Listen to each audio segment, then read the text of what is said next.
What's up, Roxstars? It's Rox, and I'm coming to you today with a review for Real Housewives of Atlanta Season 8, the season finale. So yeah, I did not do Black Girls on television yet because I took a vote on Twitter last night and everybody wanted me to do Real Housewives of Atlanta and Potomac first. So that is what I'm doing. I'm still going to try to get Black Girls on television up tomorrow. Everything is thrown off, you guys. I was in Baton Rouge over the weekend. Just got home, exhausted. You know, it's an hour difference from here to there. So that was 1 hour I lost just going there. And then another hour I lost on daylight savings time. So bitch is really off today. I'm tired. So we gonna get through these damn videos the best way that we can, okay? So yeah, Real Housewives of Atlanta. Let's get to it, shall we? Alright, you guys, so for season finales, especially for Real Housewives of Atlanta, it was so anticlimactic and actually very weird. What a disjointed episode. Nothing really made sense. It felt really choppy, like they put a bunch of storylines together that didn't really make sense, and I guess they were just trying to close it up. But this has been a strange season, and I'm not quite sure why. I'm wondering if Nene coming back kind of changed the direction that they wanted to go with a lot of the stories, because, like I said, everything is just sort of weird. Let's start with Kenya. So Matt, that's her new boyfriend. He brings her 2 new doggies that she has decided to name King and I was gonna say Slay, that ain't it. Twirl and King. They're 2 little Yorkies reminiscent of good old Velvet. We get a little you know, we get a little dedication, a little remembrance of me, of Velvet. You know how much she loved her dog. So I'm surprised she didn't get any new dogs between now and, you know, when Velvet died. But, you know, I guess sometimes it's hard to replace dogs that you truly love. So whatever. Matt got her these 2 little puppies and she seems to be very excited. Anyway, she's telling him that she needs help picking out an outfit for Phaedra's party. She tells him that she was raised Jehovah's Witness, so she doesn't really know how to, you know, what to do when it comes to celebrating holidays. I swear we find out something new with Kenya every single day. They ain't said shit about no Jehovah's Witness the whole entire time. But I guess we haven't really had any religious type, holiday type things on the show that I can think of. So, I guess we wouldn't have known that. But anyway, yeah, she was raised Jehovah's Witness and she, you know, doesn't really know what she's supposed to wear to this thing. She also drops a little gossip on Matt and tells him that the feds showed up at Candy's house. And she's wondering if Phaedra is the person that called the feds. She says, you know, all that hood shit she not real familiar with, okay? But obviously, you know, Apollo, Kandi, Todd, Phaedra, they all are very hood adjacent. So, yeah, that is the going theme in this show. Did Phaedra call the feds? Cynthia. Okay, she said that, you know, shit was rough with her and Peter, but, you know, she feels like everything is back on track, especially the trip to Jamaica. She says now that she's, she says that who is that? He is cute. Oh my God, y'all. I work down here with all these men, I tell you. Child. Anyway. What was I saying, y'all? Cynthia, yeah, she's back on track with Peter. She's happy. She says that life is good, you know, and even though she didn't want to fuck him a long time ago, you know, now she about ready to fuck him. So she gets her sister over there. They get the house all romantical set up. Okay, she gonna do a little massaging of little Peter, or should I say old chunky Peter, y'all. So Peter comes home and he's all surprised. She's like, how you doing? Come on in here. I'm gonna give you a massage. And he's just like, oh really? And she was just like, yeah, and then we gonna end it off with a really nice treat. I was just like, okay, I don't know why I feel like I'm watching my parents, you know, trying to get it crunk, but okay, I'm gonna stick with this the best way I can. So he comes on in the room, he puts his shit down, you know. So she's like, take off your shirt. I was like, I don't want you to take off your shirt. I don't want you to do that, Peter. You know, he started taking off his shirt. And he's not fat. He just got like old man body. And I'm not saying that, you know, men have to have spectacular bodies, because I know that it's not the norm. I just want that to be saved for the wife. Okay, we ain't had to see Peter, you know, he had his wife beater on. Then Peter went on and took it a whole nother level and took his pants off. I said, Then he was like, you want me to take my underwear? I said, now do Peter want to get dressed? Paul want to show off his body. She was just like, no. So, you know, he gets on the damn table and he takes off his underwear. The whole scene, I was like, oh, I don't know if I should be watching this. Kind of like watching through my fingers, like, oh. And then when Cynthia tries to, you know, she's giving him a massage and he's like, oh, yes. Oh, yes. I was like, oh, no.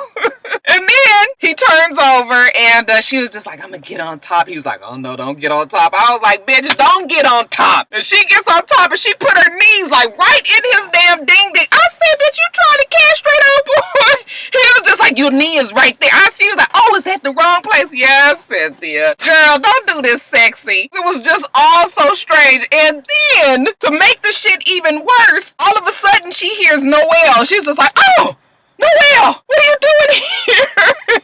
And Noelle was waiting for her dad to pick her up. So Cynthia was like, I thought she left like an hour ago. Noelle's like laughing that, you know, Cynthia and Peter in there trying to have this moment, you know, in the no clothes, and the table, and the oils, and the candle. Okay, just, oh, the whole thing was just so wrong and gross. And I was like, yeah, sometimes, you know, I think that most of the times we are all sexier with our clothes on. Sometimes we just don't need to see all that. Like I said, that need to be saved for the husband and the wife.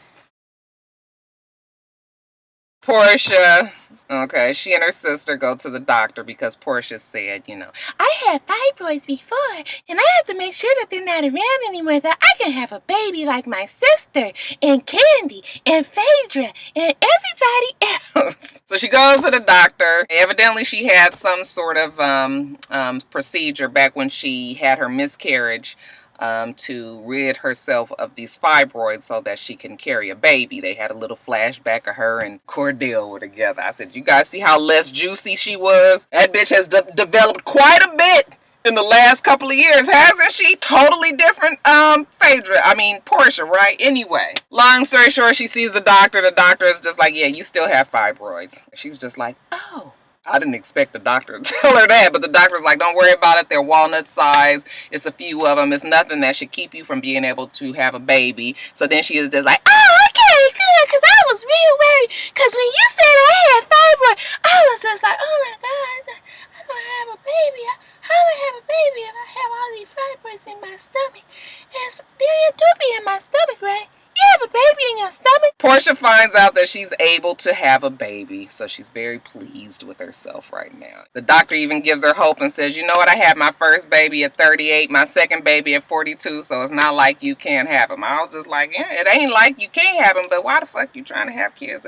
Okay, but let me stop, y'all. I think everybody should experience the miracle of childbirth if they haven't had it at least once in their life. Good luck to Porsha. Hopefully somebody drops up in that womb and she can have a baby. Kandi and Todd, they're in the car. They're on their way to the cemetery. She's basically 8.5 months pregnant. It's just a matter of time right now. She looks like she's ready to have the baby. They get to the cemetery and I was just like, wow, I really miss Sharon. You guys know we had some good times when Sharon was on the show. Those are some of my best videos. The arguments between Joyce and Sharon and, the sisters. So, yeah, I do miss Sharon and it's a sad that she died the way she did so suddenly. Kandi is talking about how much their lives have changed, and she knows it's because of the baby. As a matter of fact, my mom calls the baby Bridge because he's the bridge that got everybody together. And Joyce knows she was evil. She knows she was tripping, and then when Sharon died, she felt guilty. That's basically what it is. Anyways, they go to the grave site. You know, Todd says that he's going to continue to make his mom proud. That's what she would want. You know, Kandi was surprised that he didn't fall apart when she died, because I think, is Todd an only child? I think, yeah, Todd is an only child, as far as his mom was concerned. So, yeah, it was a touching little scene there. Miss Sharon, we find out that they gave the baby her last name as his middle name, so that's where we got Ace Wells Tucker. Cute name. Rest in peace, Sharon. We sure do miss you. And lastly, you guys, Phaedra, you know, she's having this holiday party. She says the last Christmas was pretty sad and blah because it was Apollo's first Christmas away from her and the kids. Now that it's the second Christmas, she's ready to party, damn it. She getting a divorce. It sounds like she's seeing somebody already, but she's keeping that shit on the hush-hush. But, you know, it kind of just gives you the hint that she's seeing somebody, especially since she says she's ready to, you know, she sees herself remarried and all that. So, yeah, I think she's already making plans. But anyway, she's having this holiday party. And she's talking to Dwight. Blast from the past. There goes Dwight. He's still at his Purple Door Salon. And we already know the antics of the party planning that Dwight can add. Okay, so, you know, think about the baby shower and all of that shit. Yeah, he's supposed to be hooking it up for her. Later on, Portia comes by the house, you know, after Phaedra's telling her about the party, how she's going to have, you know, the elves and she's going to have the clogging and the tap dancing and all of that. Portia was just like, well, you know what, let me ask you something. At Dish Network, she got this story and she just wants to, you know, confirm it with Phaedra. Evidently, the feds went to Kandi's house. Did you know that? You know, Phaedra acted like she didn't know that. Yeah, they went to Kandi's house and, you know, they took the shit and trying to figure out if you called them for them to come over there and get the stuff from Kandi's house. And Phaedra was just like, girl, please. I don't know if she said she didn't call, but she was just like, whatever. Okay, she kind of brushed it off like, huh. I wouldn't even waste my time, but I don't know if we got a definite no. Did we, you guys? Phaedra says as well, you know what? Apollo owes the government a lot of money in restitution. If he has assets all over the place, I would expect them to go pick them up from wherever they are. So I guess that's left for us to deduce exactly what happened in that situation. But we get to the day of the party, and I almost want to say that it's a divorce celebration party because that's sort of how she was making it seem. She's there. She's got her Santa outfit on. She's got Mr. President or Mr. New Year's Eve, whichever one it is, sitting up on top of the little, you know, thing dressed as a elf. You know, her kids are just so cute to me. Just as precious as can be. And she's got a couple of little people around dressed as elves, and you know, looks very festive in there, whatnot. I wasn't sure if it was a costume party or if it was a holiday party. Child, I was so confused because every time somebody came in, one would have on regular clothes and the next one would have on a costume. Okay, so the first people that got there, Bob gets there, he's dressed as Santa. That damn Aiden was like, nigga, you is not Santa Claus. I know Santa Claus can look straight at me with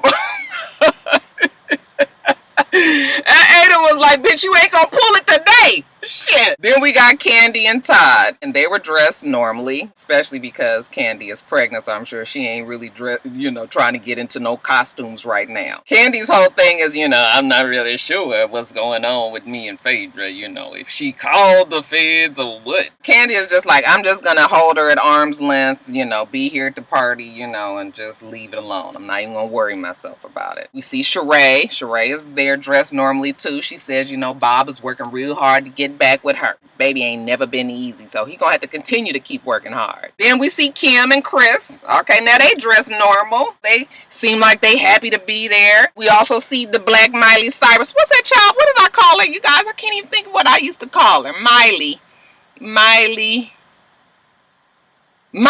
Amazon? Was it Miley the Amazon? Anyway, she's there with them damn blonde cornrows, or should I say boxer braids as they call them now.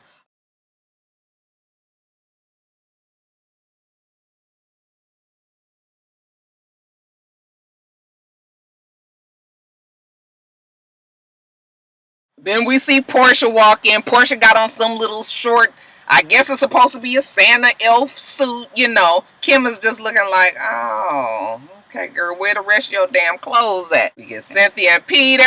They're dressed normal. Thank God they got their clothes on. Nene and Greg get there, and Nene is happy to see everybody. You know, this is the first time that she sees Kandi. Okay, so Candy's sitting over there. She was just like, let me go over here and talk to this girl, see if we can kind of figure this out. Kandi was just like, we both have real strong personalities, so... Kandi was just like, I still just don't never really know what to do with Nene. I don't know what Nene I'ma get. You know, so it's just best if I just don't like the bitch ever. But Nene says that she's in a better place, and hopefully Candy's in a better place too. And they sit down, they talk, they hash it out. Okay, I guess they friends now.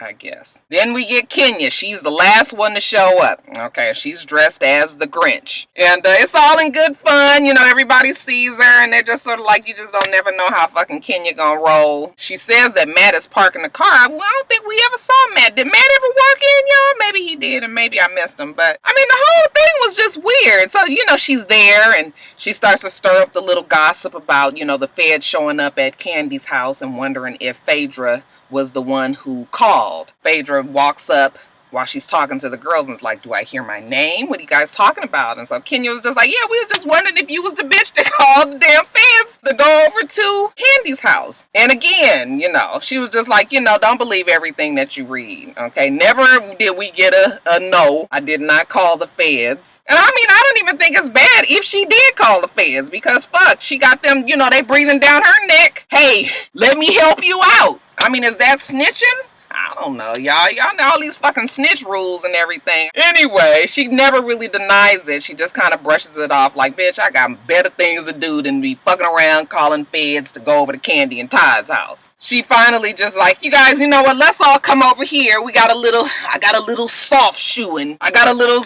soft shoe entertainment set up for you. Okay, so they go over, stand over to the side, and, you know, Chris, Kim's husband, remember he's the tap dancer from Broadway, he gets out there and he do a little, you know, shuffle ball change, you know, step, shuffle, turn around, you know, one of these. He doing it, y'all, he doing it. And, you know, Kim is just the happiest, she's his biggest supporter. Go, baby, go! You know, everybody's watching. The whole thing was just weird. It was so strange. It did not feel like a closing episode to me. Did it feel like a closing episode to you? Anyway, you guys, let me give you guys what was the last little bits of everybody. Kandi had her baby, little Mr. Ace Wills Tucker. Portia's gonna be on Celebrity Apprentice. Kenya's house is just about done. Kim will be dancing in Dancing with the Stars. Cynthia is still pushing her eyeglass wear. And Phaedra is keeping her romantic life private until the divorce is final. They didn't add Nene in there. Didn't add Sheree in there. I guess they're not official housewives, but we'll see if they're all back next season. What did you guys think about the finale, though? It was weird, wasn't it? All right, you guys, so that's it. I got to still do Potomac, so y'all remember to rate, comment, and subscribe to the channel. I'm itsrox. The channel is for itsrox, and everything else I do will be in the bottom bar. All right, so I hope that you have a wonderful, wonderful rest of your day, and I plan on doing the same. Until next time, Roxstars. Bye.